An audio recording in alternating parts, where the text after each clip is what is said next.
Isla Holbox. Willkommen auf der Insel.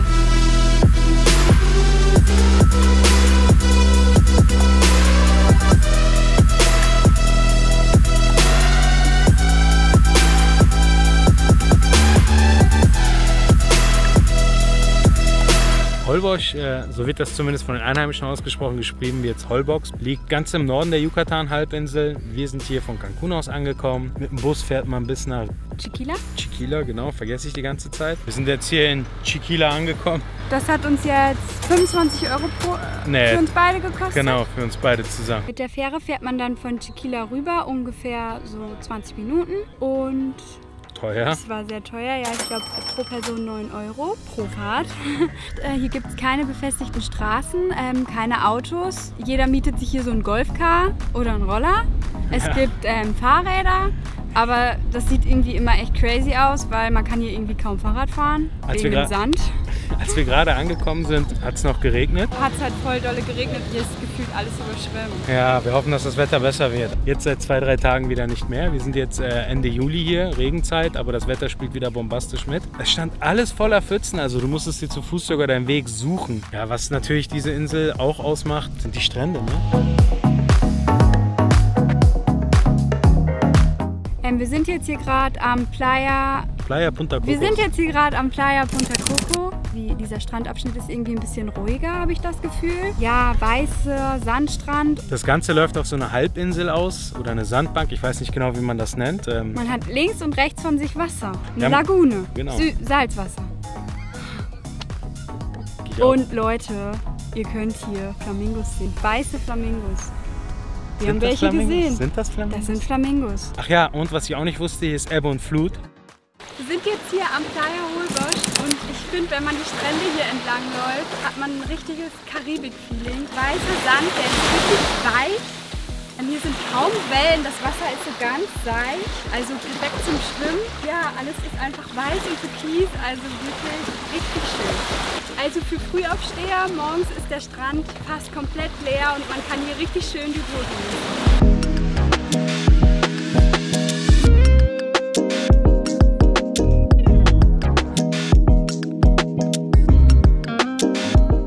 Das Wasser ist so blitzeblank. Man sieht hier, also die schwimmen quasi bis zum Strand runter. Tigerfische sind das, glaube ich. Das sieht so geil aus. Also die Vibes zum Sonnenuntergang. Mega geil. Voll, jetzt kommen die Farben richtig ins Spiel. Die Leute chillen ja an den Bars. Überall wird safe, so richtig geil. Cocktail und Kokosnuss geschlürft. Läuft. Richtig coole Vibes hier.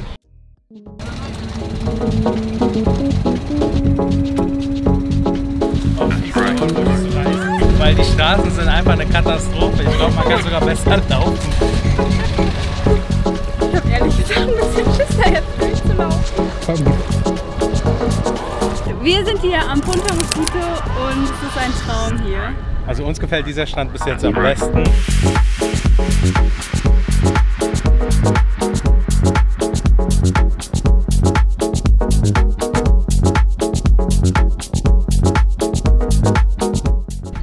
Tipp von uns, kommt, auch wenn die Sonne dann richtig ballert, zur Mittagszeit, weil dann ist hier Flut. Ja. Als wir hier angekommen sind, war hier so ein kleines Sandbänkchen, minimal.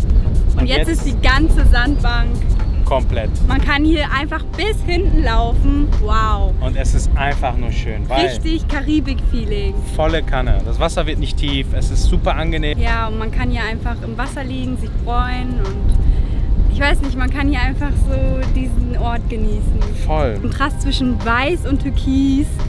Wir lieben es hier. Oder? Geil. Und hier sind alle am Kiten, also zum Kiten bietet sich das hier auch richtig gut an. Ja. Eine ganz wichtige Sache, die ich noch vergessen habe, im Gegensatz zu Cancun, Tulum, Playa del Carmen, ist der größte Unterschied hier kein Seegras am Strand. Also man kann hier richtig ins Wasser gehen, es stinkt hier nicht, es muss hier nichts irgendwie künstlich behandelt oder sauber gemacht werden. Und das ist für mich ein riesen Pluspunkt.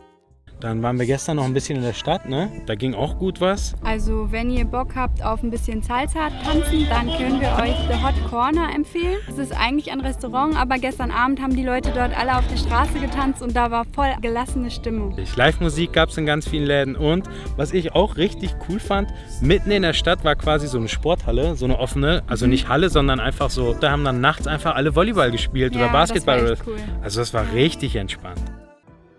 Also wenn ihr geil brunchen wollt, Paint a Pole, I don't know, ist ein geiler Laden, könnt ihr auch bei Insta gucken, hat richtig geile Bilder und hier gibt es Bowls, Toast mit Avocado, was gibt es noch, Smoothie und alles vegan.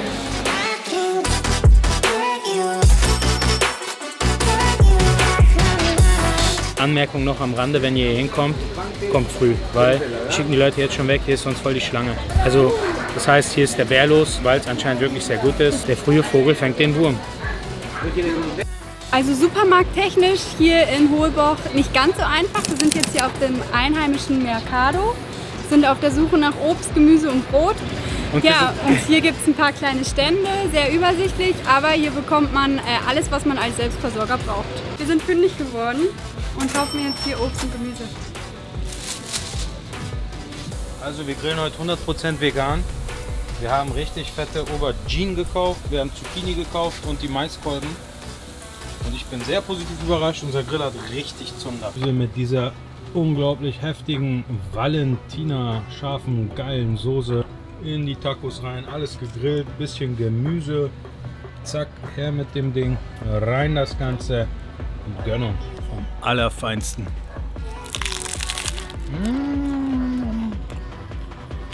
Selbstgemachte Gemüsetacos. Und wie hat's geschmeckt? Geil. Womit man mich glücklich machen kann. Heute gibt's Pizza. Selber kochen ist ja schön und gut, aber Pizza am Meer mit Sunset, das war einfach wunderschön.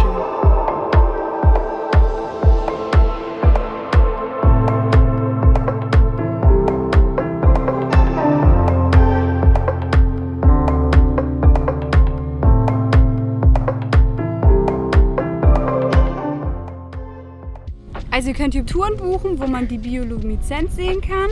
Man kann hier Touren buchen zu 3 verschiedenen Inseln. Ja, die fahren dann so auch so Sandbänken, die dann irgendwo draußen auf dem Meer sind, ganz abgeschieden und da schwimmen und schnorcheln gehen. Und sehr berühmt für hier ist, dass die hier ganz weit rausfahren aufs Meer und dann kann man Walhaie beobachten. Wir haben von anderen Mitreisenden hier gehört, das kostet so zwischen 90 und 140 Euro, je nachdem wie gut man verhandeln kann. Ja. We made it und das hier ist unser Airbnb für die nächsten 5 Nächte. Das, was wir von vornherein sagen können, ist, dass Holboch an sich eine Insel ist, die sehr teuer ist. Also wir zahlen jetzt 35 Euro hier für eine oder pro Nacht, aber ja, schaut selbst.